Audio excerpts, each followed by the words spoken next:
नमस्कार, जय महाराष्ट्र. आपलं सर्वांचं मी परत एकदा स्वागत करतो.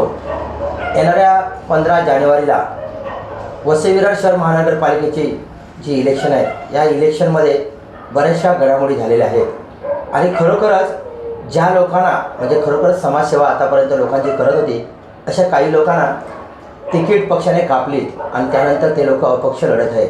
अशाच आमच्या प्रभाग 11च्या ज्या रुचिताताई नाईक आहेत, ह्याने गेली अनेक दिवस लोकांना रुग्णसेविकेच्या माध्यमातून सेवा दिलेली आहे फ्री ऑफ चार्जेस. त्याचबरोबर अनेक लोकांना तिने महिलांना सदृढ बनवण्यासाठी, त्यांच्या पायावर उभे राहण्यासाठी अनेक प्रकारचे उपक्रम राबवले आहेत.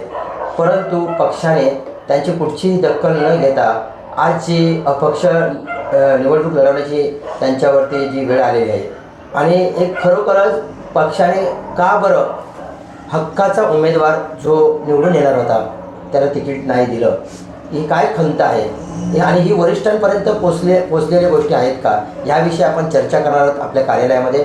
ताई, काय सांगाल की गेले अनेक दिवस आपण शिंदे गटातून चांगल्या प्रकारचं काम करत होते आणि तुमच्या कामाचं वलय असं होतं की लोक बोलत होते की भावी नगरसेविका रुचिताताई हमखास आहे आणि आमची ताई निवडून येणार. सर्वप्रथम सर्वांना जय महाराष्ट्र. दादा तुम्हाला नमस्कार. एकच सांगू इच्छिते की आपली 5 वर्ष झाले समाजसेवा शिवसेनेमध्ये चालू होती. आपण राजकारण 20% आणि 80% समाजकारण आपण ह्या पद्धतीने आपलं कार्य पूर्ण वसई तालुक्यात आपलं चालू होतं. मोफत ॲम्ब्युलन्स सेवा आपली वसई तालुक्यामध्ये सुरू होती.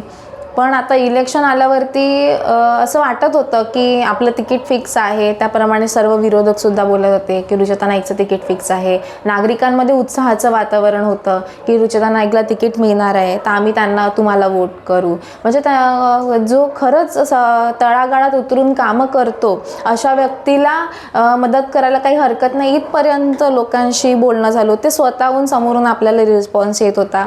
पण अचानक जेव्हा तिकीट द्यायची वेळ आली तेव्हा वरिष्ठांनी आम्हाला दिशाभूल करण्यात आली. आम्हाला सांगण्यात आलं संध्याकाळ 5 वाजेपर्यंत की तुमचं तिकीट फिक्स आहे, तुम्ही काही दुसरा अशी काय ॲक्शन घेऊ नका किंवा काय दुसरीकडे जायचा विचार करू नका, तुमचं तिकीट फिक्स आहे, तुम्हाला नक्कीच AB फॉर्म देण्यात येईल.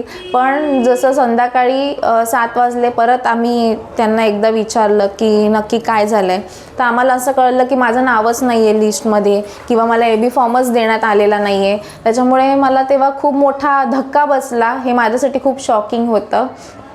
तसंच माझ्या महिला पदाधिकारी कार्यकर्त्यांसाठी खूप शॉकिंग होती ही गोष्ट की आपण एवढं काम करूनसुद्धा मग आपल्याला समाजसेवेचं हेच फळ मिळणार आहे का.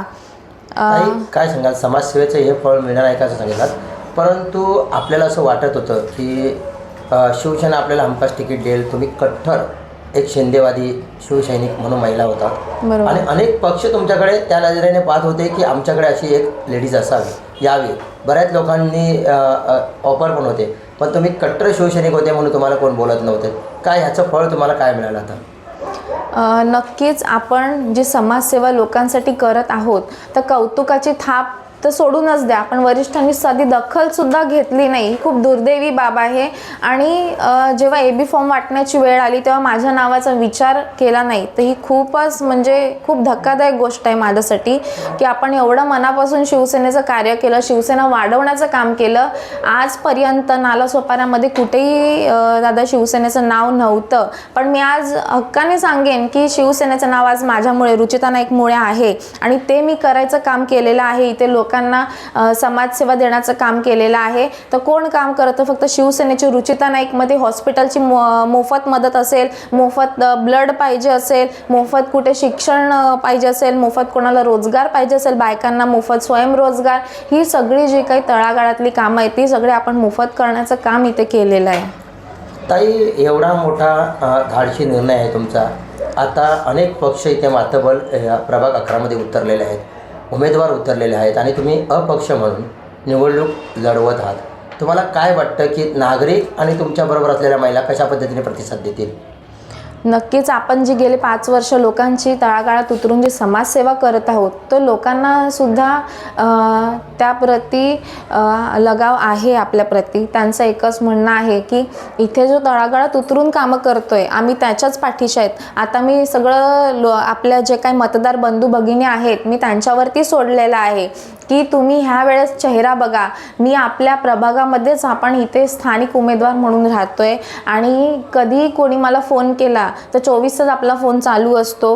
लोकांच्या सेवेसाठी मी तत्पर असते. कधी रात्री अपरात्री मी उठून त्यांच्या मदतीला जाते. त्याच्यामुळे इथे मी मतदार बंधू भगिनींना आवाहन करेन की तुम्ही नक्कीच माझ्या पाठीशी राहा.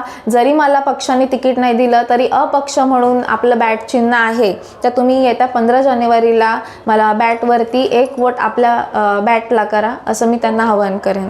ताई, अशी पहिली एक महिला बघितली किंवा राजकीय नेते बघितले की वसई तालुक्यातली छोटी मोठी सर्व वृत्तपत्र हे तुमच्याकडे तुमची एक छोटी पण बातमी प्रकाशित करून तुम्हाला प्रकाशित ज्योतात आणलं होतं.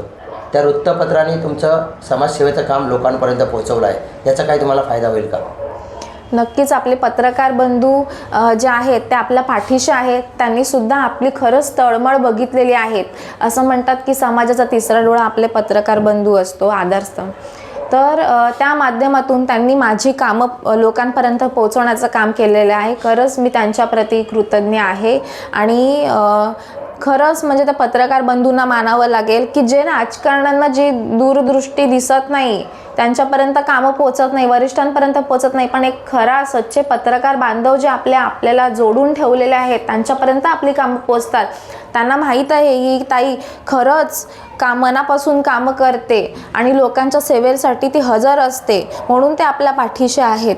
बाकीचे जे काही राजकीय विरोधक असतील त्यांचं काय म्हणणं असेल की तुम्ही फक्त रुचिता नाईकच्या बातम्या लावतात, पण त्या पत्रकार बंधूंना पण माहीत आहे की रुचिता नाईक खरंच कामं करते, आपली ताई लोकांच्या मदतीला धावून जाते म्हणून ते बातमी लावतात.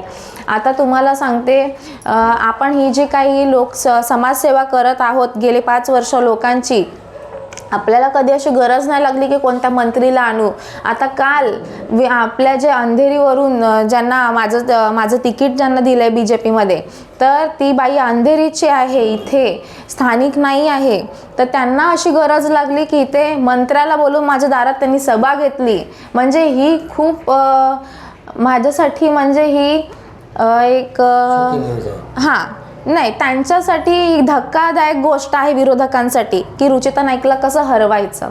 म्हणून त्यांनी आणि ह्याच्यातच माझा विजय आहे की मला हरवायला त्यांना इथे मंत्री आणावा लागतो. नक्कीच ताई, तुमच्या ज्या महिला आहेत त्या कशा पद्धतीने प्रचार करतायत? कारण आपला काही पक्ष नाही, आपण अपक्ष आहोत आणि आपण समाजसेवा करत असताना आपण काही जमा करून ठेवलेली पुंजी नाही आहे.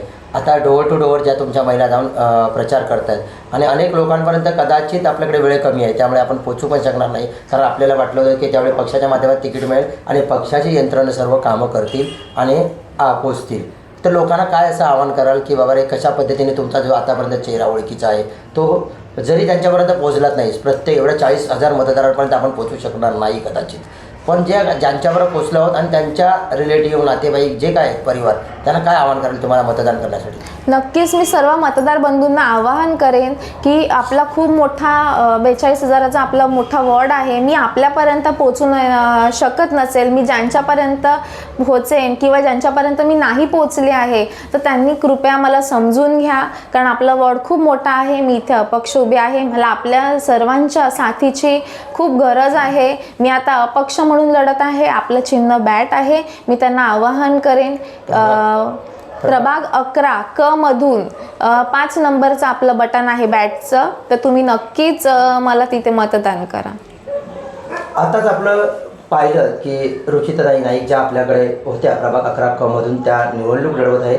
त्यांचं समाजकार्य प्रयत्न की वसई तालुक्यातले असं एक कुठचंही वृत्तपत्र नाही की त्यांच्या बातमीला प्रसिद्धी दिलेली नाही आहे. कारण असं वाटत होतं की एक नवतरुणी ज्या पद्धतीने समाजसेवेचं काम अंगी घेतलेलं आहे आणि ते पुढे सतत चालू राहावं, कुठेही खचून न जाता आणि ह्या वसई तालुक्यात एक चांगल्या प्रकारचे उमेद मिळावं. कारण वसई तालुका ज्यावेळी वर्तक ताई आमच्या ज्या मंत्री होत्या त्याच्यानंतर लेडीज असं कोणी यापुढे आलेलं नाही आहेत. तर एक नवीन चेहरा आम्ही पाहत होतो आणि हाच चेहऱ्याला जास्तीत जास्त बहुमताने विजयी करण्यासाठी आपण सर्वांनी 11 तारीखला आपल्या रिंगणामध्ये उतरायचं आहे आणि ताईंना बहुमताने विजयी करायचं आहे. जय हिंद, जय महाराष्ट्र.